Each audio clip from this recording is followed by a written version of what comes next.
Welcome everyone to the second talk of our weekend Heart of Compassion session at Mountain Cloud in the Zendos in the cloud.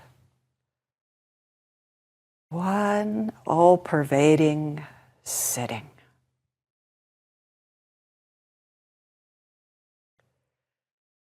In the weeks leading up to this week, without anticipating a particular outcome, I just sensed my heart contracting. Not a way to go into such a decisive moment for our country, for the world. Not a way to live. What came in that was helpful was the Buddha's last teaching. He had already given his final public teaching on Vulture Peak to a throng of followers. Gathered there all around, they waited. What will he say? And the Buddha, simply picking up a flower, maybe someone had put it there at his place, picking it up and twirling it.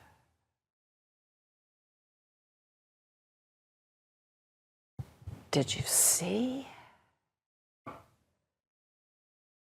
The first transmission, it's called, without a word.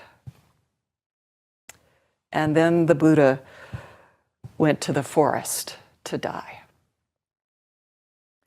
So there, surrounded by his closest disciples, they beg for one last word, one last teaching. And that's when he says, "Be a light unto yourself."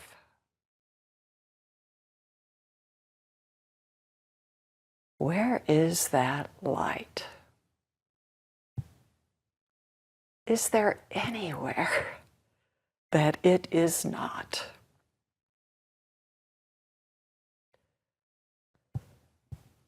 I'd like to enter in today with another poem by Rosemary Watola Tromer. Poetry can be helpful. This one is called Inviting Spaciousness.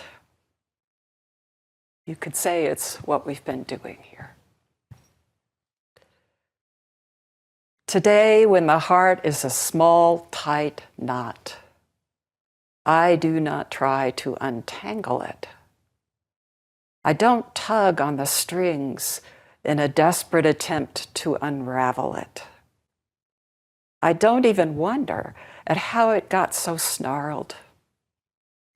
Instead, I imagine cradling it, cupping it with my hands like something precious, something wounded, a bird with a broken wing.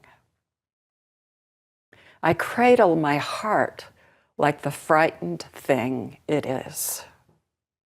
I imagine all the other frightened hearts and imagine them all being held in love. And I breathe. I breathe and feel how the breathing invites a spaciousness. I breathe and let myself be moved by the breathing as I open and soften. Open and soften. And nothing changes. And everything changes. The heart, still a knot, remembers it knows how to love. It knows it is not alone.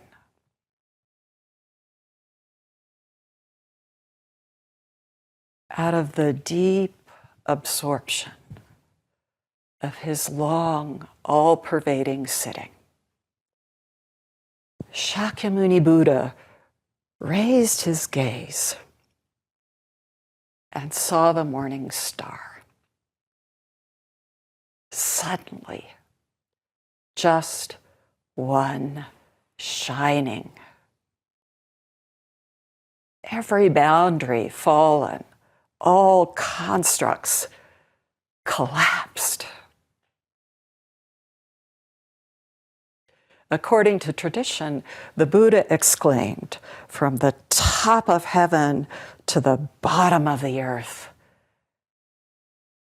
I alone." Throughout the entire universe, one existence. Gautama disappears. And in that I alone, everything appears. 10,000 myriad things.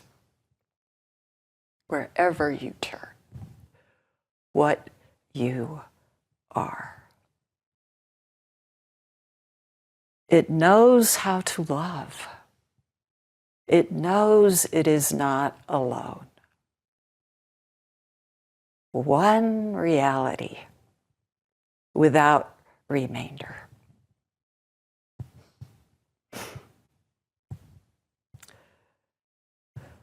Yesterday, I mentioned the conference a few weeks ago on the evolution of women in Buddhism. On our fourth full day, a scholar and practitioner from Oxford spoke on Yashodhara, two ways of saying that, the mother of Shakyamuni Buddha.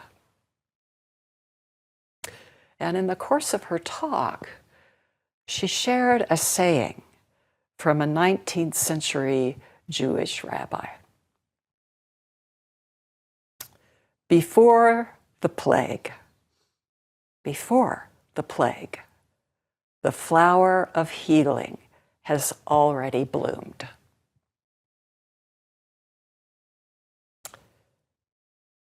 Could she have imagined how that saying would resound anew just a few weeks later? Already here. Always already here. Earlier this week, Shanna sent an email with a similar statement. She'd been called by a faculty member at the University of Florida, there, Gainesville, and asked to offer a few words and lead a meditation for students the day after the election. Healing and wound all at once, Shanna wrote in that email. So here we are in this Heart of Compassion session. Unceasing tears and unconditional joy all at once.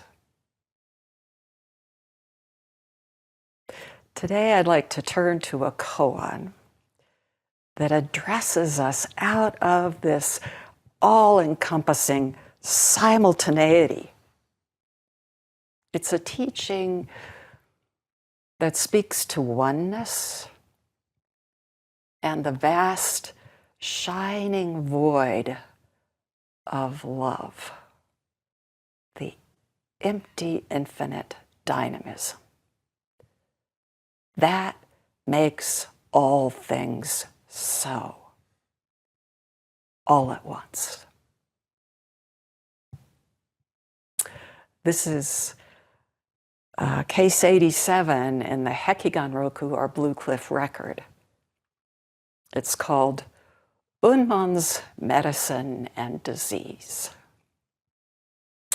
And just a note, in this collection of koans, if you're not familiar, there are these beautiful introductions and verses that frame the case, but we're just going to look at this case today.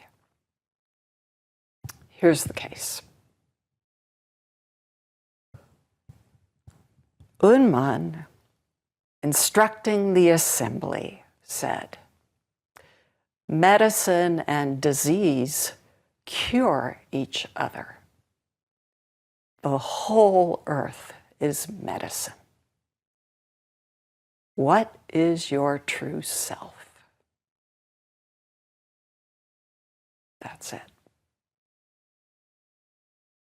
So Yunmen, lived from late 9th century to mid 10th century. And his story is often told. For one thing, he was a great master and he had many, many disciples, many koans we have from him. But his story, at least in one strand of the tradition, is that as a young monk practicing, he goes to this very stern older master who can read, the steps of a monk coming to the Doksan room and decide right there whether even to open the door. And so Unman comes, and several times, and maybe it's on the third try. "What do you want?" "I'm not at peace with myself." And Bokshu, this master, just grabs Unman and shoves him out, one story says. And there's an iron gate on that Doksan room door. And it slams, and Unman's leg, it said, is caught in it and suddenly breaks. It needn't have gone that way. Other renderings say he was simply shoved out of the room. And something in that moment just, and he disappears. Maybe it's nothing but pain. Gone. Or maybe it's just that shove. Gone. And then came the years of practice that tilled that great turning, that great opening into the soil of his teaching. The first Sung Dynasty emperor gave Unman the posthumous name, Zen Master, Great Compassionate Cloud, Delivering Truth, Vast Clarity.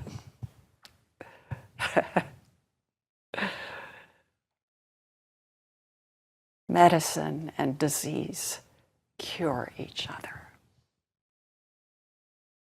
Sometimes it's translated, medicine and sickness correspond to one another, or heal each other, or match each other. But at least for now, this cure seems alive and to the point. Not only interdependent, utterly intermingled, whole, mutually resolved. Could say that about us right here.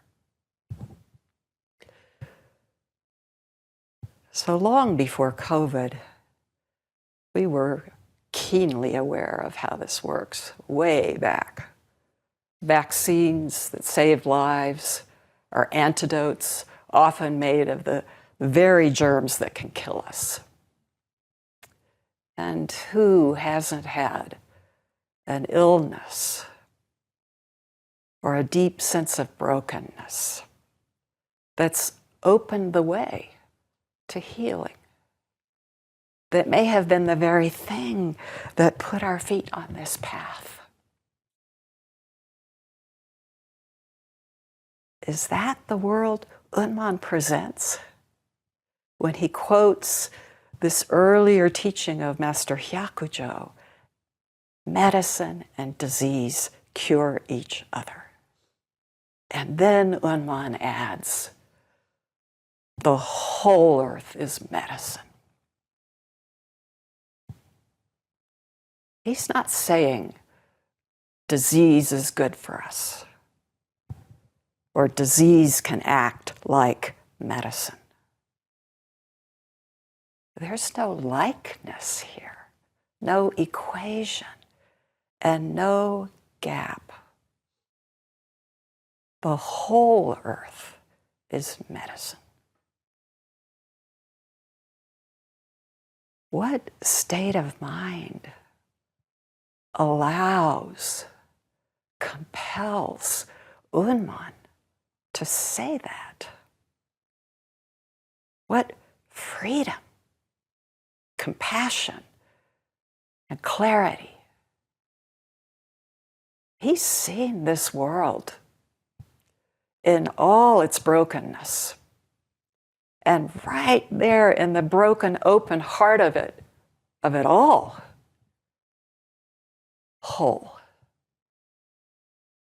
The one single, all-pervading fabric that cannot be cut.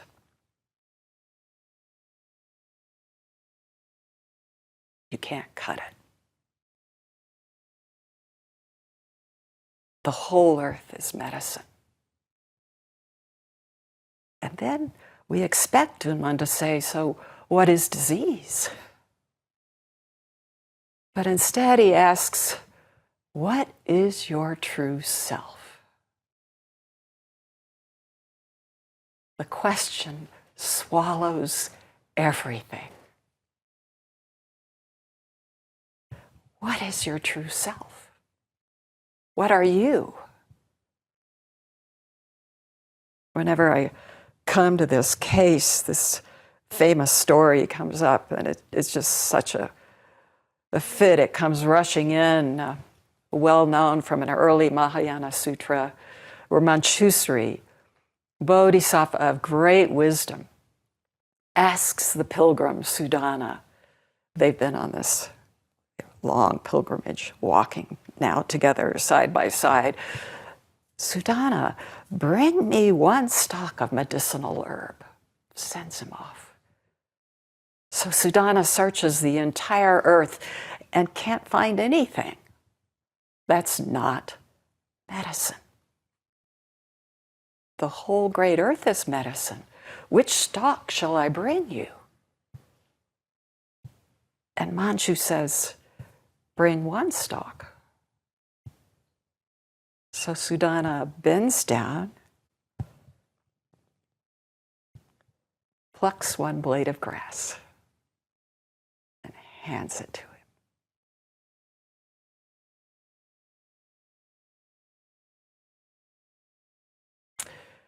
Manjushri holds it up and says, this one blade of grass, you could say this stick, can kill a person and it can give them life.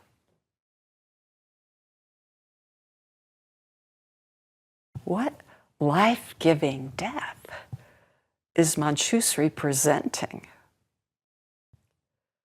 What is it that dies in the face of a single piece of grass or any one thing truly seen?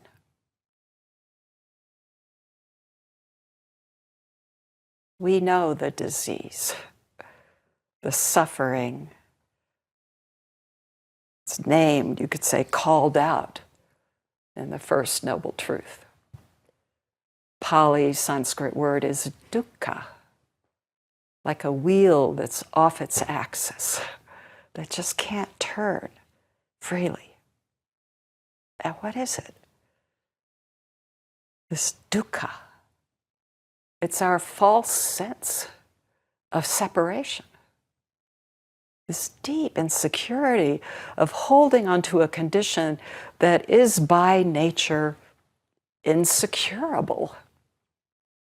This I, other, self-world It's not so. So our defenses then bring on what this tradition calls the three poisons. Greed, I want, I need, not enough.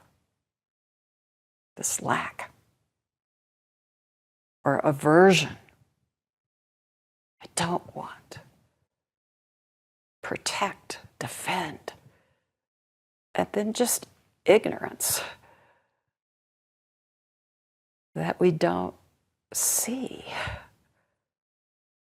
who we truly are. We don't see what this is.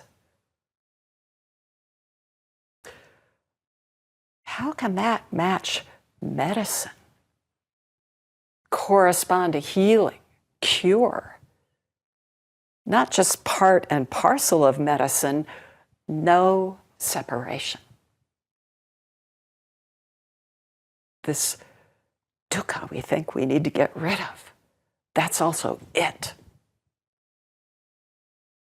So Dogen has a comment on Manjushri's teaching. He's got this collection of his Dharma talks, Dharma Hall discourses. And here's his comment. So he's speaking to his Sangha. Previously one blade of grass. Afterward, also one blade of grass. How much separation is there between the former and the latter? After a pause, Dogen says, the separation is only one blade of grass. That's the way he's always turning it. Coming home, nothing excluded, indivisible, can't be cut. Our sense of separation, lack, our fear, grief, our longings, even our delusions, each bit of it an expression of the whole.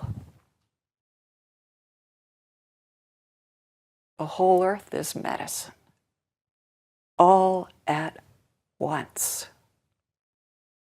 Or as this Chan Zen tradition puts it, one is all is one.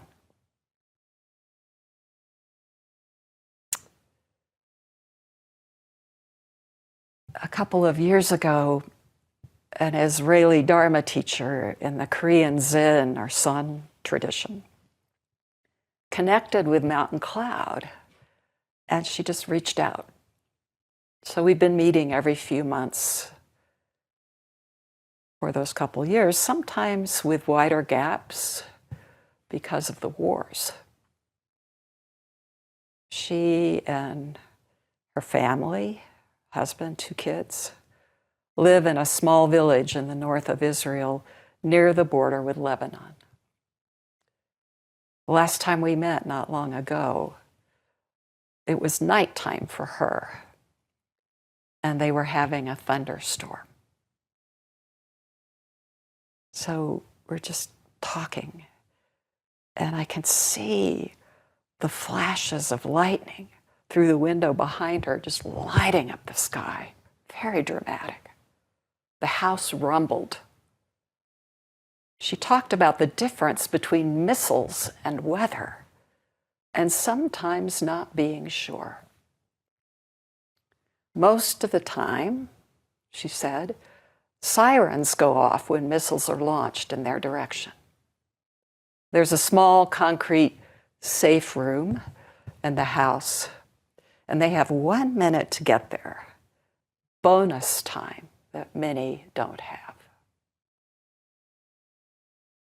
Sharon talked about meditating online with her students, screens on, and suddenly everyone's gone. Then they come back. She described the beauty of stepping into the garden. They have a little garden. after an alarm has stopped.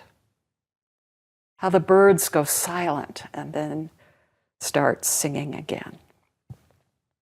How green it is. She also spoke of the beauty inside, what she called the vast calmness. I can breathe, she said. Silence is so beautiful. It wasn't always so. A year ago, a little over a year now, after October 7th, she started talking about compassion, as other teachers, some community leaders were doing. But she said it didn't ring true, just quoting a dead teaching. So she sat on her cushion with confusion, with anger, with pain. She kept sitting. Something shifted, dissolved, sank into the soil, along with the horror of a widening war that seems to have no end in sight.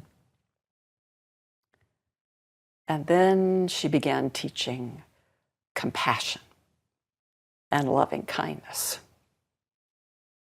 Be the light, Sharon said, because we are. Her daily practice is the koan. Many of you know. What is this? What is this?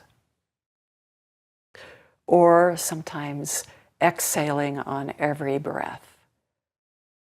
Don't know.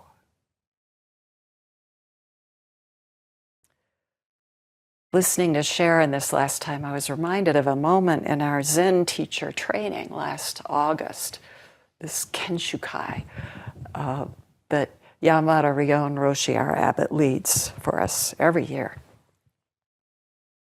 We came to the koan, ordinary mind is the way.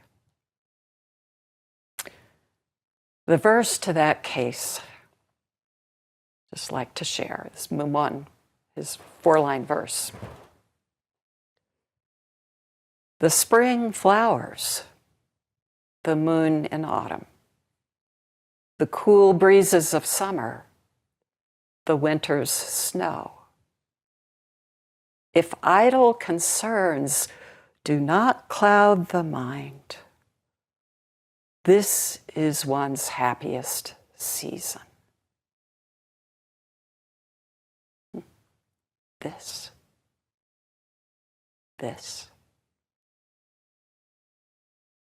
Roshi then went around the table asking for one word to describe the awake world as each one there was seeing it. So words like peace, joy, equanimity, shining, empty, love. When it came around to the Roshi, he said, for me, it's happiness. I looked at him in that moment and saw his complete happiness. Not happy as in jovial. Right? There we were. It was quite hot. There was a COVID outbreak in the meeting. 6 or 7 people left. We were all wearing masks, working hard. Happiness. The happiness of being fully there with whatever is happening, of matching it, of no hindrance, or as the verse says, no idle concerns. In other words, no separation. The whole world is medicine.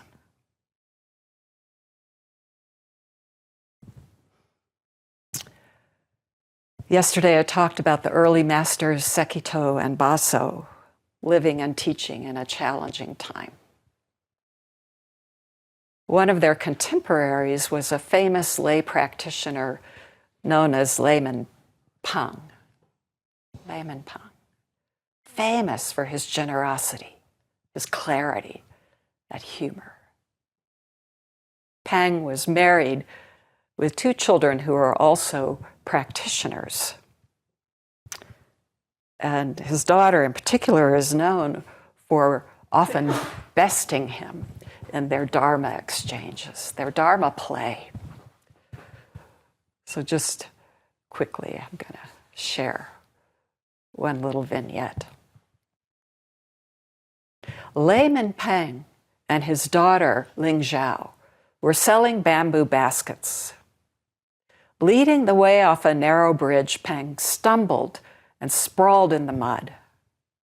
Ling Zhao dropped her baskets, ran to her father, and threw herself down beside him. "What are you doing?" cried the layman. "I'm helping," replied Ling Zhao. "Luckily, no one was looking," remarked the layman. It's one version of it. Medicine and disease cure each other. Kieran posted this story recently in the 30 Days and followed it with a reflection on practice that he called helping before helping seems possible. This was part of what he wrote. Several times today, throw yourself down beside suffering. Drink in something heavy, fraught, heartbreaking, impossible. Just register it unconditionally for a long moment, innocent of any pressure to strategize or problem solve. It could be something painful in the news, in yourself, those you love, someone you know only slightly. Several other times, drink in something beautiful, something obviously beautiful, or some corner made beautiful by attention.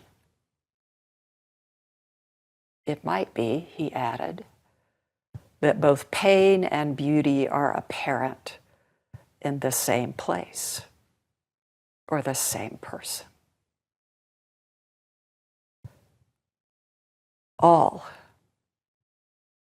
at once.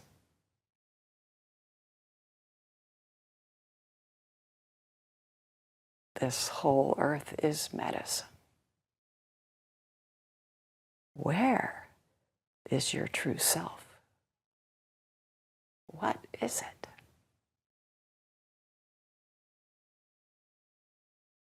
Our practice says, look nowhere but here. Taste and see. Thank you so much for this weekend session and this shared practice.